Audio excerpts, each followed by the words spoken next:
morning. Congressman Zeldin was attacked during a campaign speech yesterday. A man with a sharp object was taken to the ground after approaching Zeldin on stage. A state of emergency declared in Portland. Find out what the declaration addresses. A forensic psychologist speaks about what could be contributing to the cause of mass shootings. Dangerously hot temperatures are hitting the U.S. How are Americans dealing with the heat?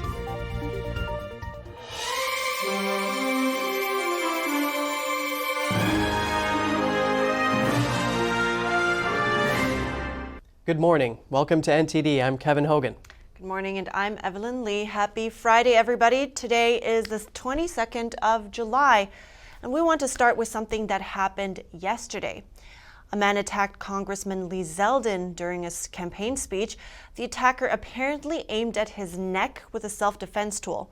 Zeldin is running for New York governor against incumbent Kathy Hochul. The man was wearing a black baseball cap. He approached Zeldin from the side of the stage during the rally. The congressman says the man repeated, "You're done," and tried to stab him. He was able to grab the man's wrist until he was tackled to the ground. Zeldin says that he's okay. He thinks, though, the man will likely be released instantly under New York's laws. Zeldin finished his speech afterwards and thanked law enforcement for responding to the attack. New York Governor Kathy Hochul condemned the attacker on Twitter. She's saying such violent behavior has no place in New York. A spokeswoman for Zeldin's campaign says Zeldin and his team members were unharmed. The suspect has been identified now as 43-year-old David G. Jakubonis of Fairport, New York. He was charged with attempted assault in the second degree, a felony, and immediately released, as the congressman predicted. And over on the West Coast, Portland's mayor has declared a state of emergency over high levels of gun-related crime in the city. He's hoping to reduce gun violence in Portland by at least 10% over the next 2 years. We will adapt and assess all potential paths forward. The public's expectations are clear, and we've set our goals accordingly. We will not stop until gun violence stops. The emergency declaration comes with a $2.4 million plan called Safer Summer PDX 2022. It focuses on community-based violence intervention, putting outreach workers into areas of the city with the most shootings. Wheeler hopes to offer a path out for those involved in gun crimes and help those with a high risk of involvement. In the last 3 years, the number of shootings in Portland has doubled. There were almost 700 shootings in the first half of 2022 alone. Wheeler says Portland's police force is overwhelmed and has the fewest amount of officers in 30 years. He says he will put more funding towards police and is hoping to add 10 new officers to the force each month. And we're bringing in Dr. Shawnee Anderson, a clinical and forensic psychologist. We'll be discussing the mental health aspects of mass shootings. Thanks so much for joining me today, Dr. Anderson. Thank you for having me. I do want to start this conversation with a question, why? Because recently mass shootings have increased as well. So why do you think, what leads to mass shootings? It's such a great question, and we know that there are a number of factors that can influence that. A lot of it is individuals who are isolated and lonely. They're struggling with depression, a lot of self-hatred. Many of them are suicidal, and so a lot of times they want to take their pain and both express it internally but also express it externally. And so sometimes social media can feed some of this. A number of people who engage in these horrible acts have a lot of family violence at home. They may come from trauma, but some very interesting research is showing that there is actually an alteration of a specific gene in the brain that lowers somebody's threshold for being able to manage stress. And when you have somebody that can't handle stress very much, and then what happens is we find they're often put on very typical antidepressants. Their bodies cannot metabolize that well. And we have found that there is research that has shown that about 98% of mass shooters that have been studied have this genetic risk factor and are also on these specific antidepressants. That's so interesting. And you did tell me before that your son, there was a shooting in the school of your son. Is that right? I'm very sorry to hear that. I hope he's all right. Thank you. Yes, it wasn't a school. It was actually, there was a mass shooting in 2018 here in Thousand Oaks, California at a country and western bar. And a former Marine came in and actually tragically killed many. And fortunately, my son was able to escape, but it was very traumatizing for him and our entire community. Wow, yeah, I can only imagine. So, you know, how, obviously also as a mother, how can parents help kids overcome such a traumatic event like this? It is very devastating. My son is lucky that his mom is a psychologist who specializes in trauma. So, you know, I was able to immediately get him in for help, and he's actually doing really well now. But I actually was running a group both for our borderline survivors as well as those who survived the Las Vegas mass shooting, the Route 91. And so it's very important for parents to talk to their children about what's going on, to be able to get help for them, whether it's group therapy where they can identify with other individuals who have been involved in such traumatic events, or also get involved in some trauma-based psychotherapy where they can address the traumatic impact. That's interesting. And let's talk about, you know, bolstering mental health programs for a moment. How effective do you think is it in preventing these mass shootings? Well, that's really the question. It's so hard to talk about prevention because we're having to identify those who are at risk. So even if we were to look at those who are at risk, perhaps because they have that genetic risk factor, or if they're at risk because they've got a history of suicidal behavior, the key is to try to get them into some form of mental health treatment, whether, again, individual counseling or something. And I know ever since the pandemic that it's very difficult even to get in to see a clinician right now because we're so overworked because of all the long-term effects of that. But I think definitely being able to get in to talk to somebody about how you're feeling and to prevent some of these things, to have somebody who can look out for the risk factors. Very good points. Thank you so much. I really appreciate you being here today and contributing to this important conversation that's to be had. Dr. Shauna Anderson. Thank you so much. A contraception access bill passed in the House Thursday. Democrats are concerned the Supreme Court will review other precedents after overturning Roe v. Wade last month. Justice Clarence Thomas wrote in his opinion that the court should reconsider other rulings that established rights to contraception and same-sex marriage. That's because he says they were based on the same legal arguments as Roe. Here's what some House members had to say. Justice Thomas has added fuel to that fire by stating in Dobbs that the court should reconsider the constitutional right to contraception. The real reason we're here today is because some of our colleagues would like to distract and scare the American people and score cheap political points rather than tackle the bread and butter issues affecting all Americans. Women deserve the truth, not more fear and misinformation that forces an extreme agenda on the American people. Some Republicans, including Representative Michael Burgess of Texas, say the right to contraception is not at risk, though he says passing such a law could lead to access of medical abortion pills or allow the use of drugs that are not fully approved by the FDA yet. The bill is likely to stall in the evenly split Senate. Missouri's Attorney General is suing the city of St. Louis over a bill that covers the cost of out-of-state travel for abortions. St. Louis Mayor Tishara Jones signed a measure Thursday to create the Reproductive Equity Fund. With Missouri's law restricting abortions taking effect, her goal is to provide financial support to women in need. But Attorney General Eric Schmidt says the provision violates a state law that stops public funds from being used for performing or assisting in abortion. The state also plans to seek a preliminary injunction that would prohibit the city from even creating the Reproductive Equity Fund in the first place. Mayor Jones says she will not back down and vows to help women get reproductive medical care.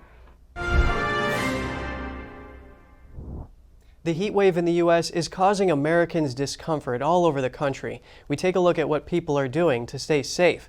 NTD's Jeremy Sandberg tells us more.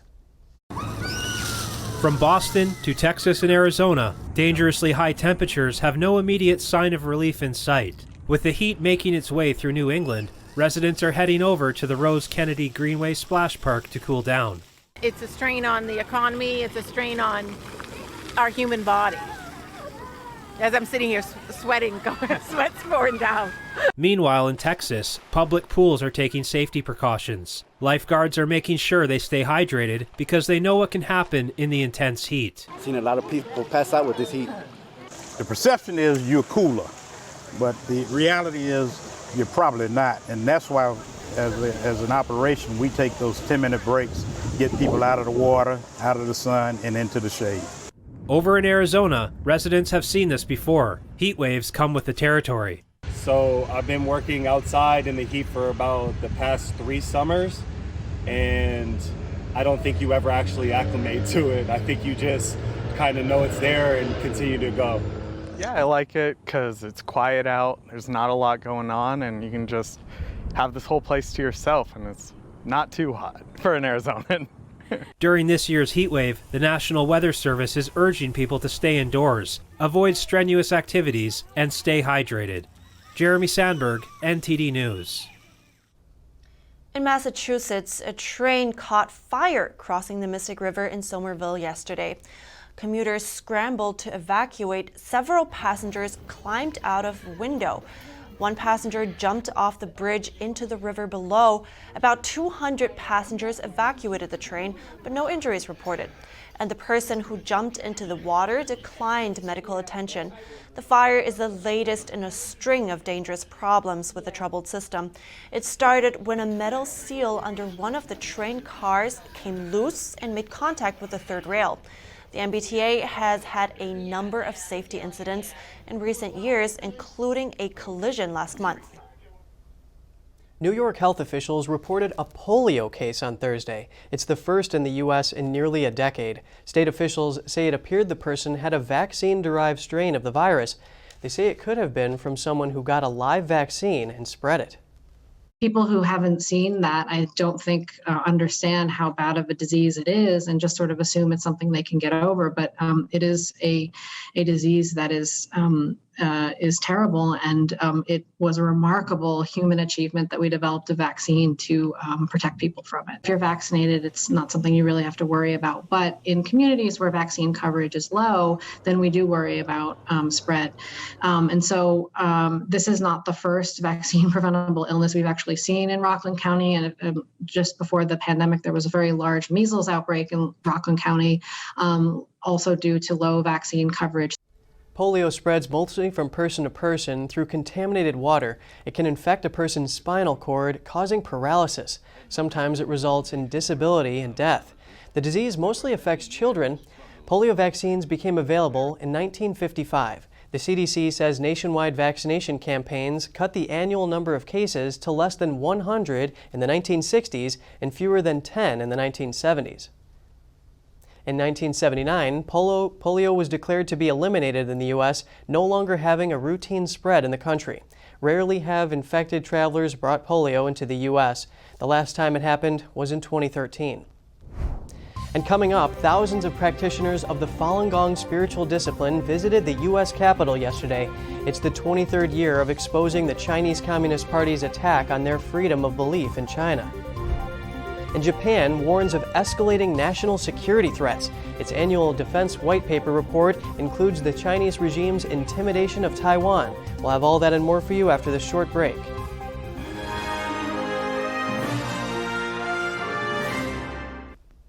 July 20th marked 23 years since the Chinese Communist Party launched an overwhelming persecution campaign to eradicate Falun Gong, also known as Falun Dafa. On Thursday, thousands of Falun Gong practitioners traveled to Washington, D.C. from around the nation to take part in a rally to end the persecution. NTD's Melina Weisskopf brings us more. Falun Dafa is a spiritual discipline rooted in Chinese culture, revolved around the principles of truthfulness, compassion, and tolerance. Many of these practitioners believe that it's their fundamental human right to practice this here or any country in the world, including China, and that's why they're standing here today. What you see behind me is many practitioners from all over the United States who have traveled here for this very important moment. So it's the 23rd year of the persecution of Falun Dafa. The Chinese Communist Party has cracked down on this since 1999. And one interesting fact that one practitioner of this discipline told me is that they've been coming here to this very lawn every single year since 1999, since the beginning of the persecution. And more than 2 decades later, their persistence continues, with supporters of religious freedom speaking out to end the Chinese Communist Party's attempts to eradicate this peaceful spiritual practice. It is always an honor to join you for these important rallies, but we shouldn't have to be here. Yet, here we are, once again calling on the Chinese government to end its persecution of Falun Gong practitioners and other religious believers in China. One practitioner of Falun Gong tells NTD about her experience growing up in China, where she was fearful every day about her parents and grandma being jailed for their beliefs. Several times the policemen came to my home and they wanted to arrest my mom, and they also wanted to know where my grandma was. And every time I hear the sound of knocking the door, I was really afraid that the people outside the door were the police. She tells us her mother was last sent to a brainwashing center in 2018, and the Chinese Communist Party stripped her grandmother of her pension, removing her source of income. But through all the hardship, she tells us why she continued to practice Falun Dafa. I have been a practitioner since I was a child, and I think Falun Dafa is really good, and truthfulness, compassion, and forbearance is right. I think as a human being, I should stick to what I think is right. Attendees are calling on the U.S., the leader of the free world, to further expose the persecution of Falun Gong. Many of the speakers called on Congress to pass the Stop Forced Organ Harvesting Act. USERF is intently focused on the terrible ongoing reports of forced organ harvesting of Falun Gong practitioners. This must be condemned by our government, governments around the world, and all peoples of good conscience. Falun Gong practitioners generally have healthy bodies due to their meditative exercises. Unfortunately, this has led them to become victims of the Chinese Communist Party's forced organ harvesting. And it's critically important that U.S. health institutions examine their relationships with Chinese hospitals that we have now documented participated in transplantations where they executed the patient. After the rally, the Falun Gong practitioners marched in a parade down Constitution Avenue to raise awareness among bystanders. This tradition they plan to continue until the CCP's persecution has come to an end. Reporting in Washington, D.C., Melina Weiskup, NTD News. Japan warned of escalating national security threats on Friday. In its annual defense white paper, it mentions repercussions from Russia's war with Ukraine, Chinese intimidation of Taiwan, and vulnerable technology supply chain. The report sets out the government's security concerns as it prepares the Defense Ministry budget request due next month. It wants to build public support for an unprecedented hike in military funding. The ruling party is looking to double it over the next decade or so. The white paper report also sets the stage for a year-end national security review. It is expected to call for purchasing longer-range strike missiles, strengthening space and cyber capabilities, and tighter controls over access to technology.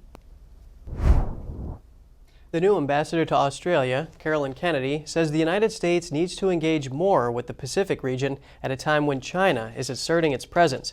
She spoke with reporters at the Sydney International Airport after arriving to take on her new role. Kennedy will formally present her credentials on Monday, filling a post that's been vacant for 18 months. Kennedy, the daughter of late President John F. Kennedy, was ambassador to Japan during the Obama administration. On China's growing assertiveness in the region, she says her focus is on the U.S. partnership with Australia on issues like security, economic engagement, and health. She says the U.S. and Australia working together will make a big impact. Kennedy says the Pacific holds great personal significance. Her father served in the Pacific during World War II and was rescued by 2 Solomon Islands and an Australian coast watcher. The ambassador told reporters she is proud of her family legacy and tries to live up to it. And up next, Sotheby's New York auctions off the personal collection of American astronaut Buzz Aldrin, and it includes some rare artifacts. And more sharks are visiting Long Island's shores. It seems they're not likely to go anywhere soon. We find out why experts say it's a good thing.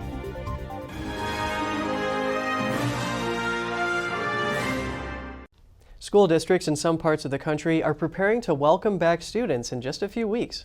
That's right. So for parents, that means back to school shopping, but this time amid historic inflation and recession fears. According to the National Retail Federation, spending is expected to match last year's record high of $37 billion. So if that's coming up for you, listen to this one. Here are some tips to save you from breaking the bank to get your kids ready for back to school. Scissors you have and glue. The back-to-school shopping season is underway, and parents are facing higher prices for just about everything on their list, amid looming recession fears and inflation reaching a 41-year high. That's food prices, that's rent, and that's back-to-school supplies. So everything's up a lot, and it's really biting into the purchasing power of the typical family. Meanwhile, a new National Retail Federation survey found 1/3 of consumers say they're spending less in other areas so they can pay for items their children need for school. Financial expert Julie Alma-Taveras says it's good that parents are prioritizing items for school and has these 3 tips to save money. The first step is to make a budget and stick with it. Next, take it slow.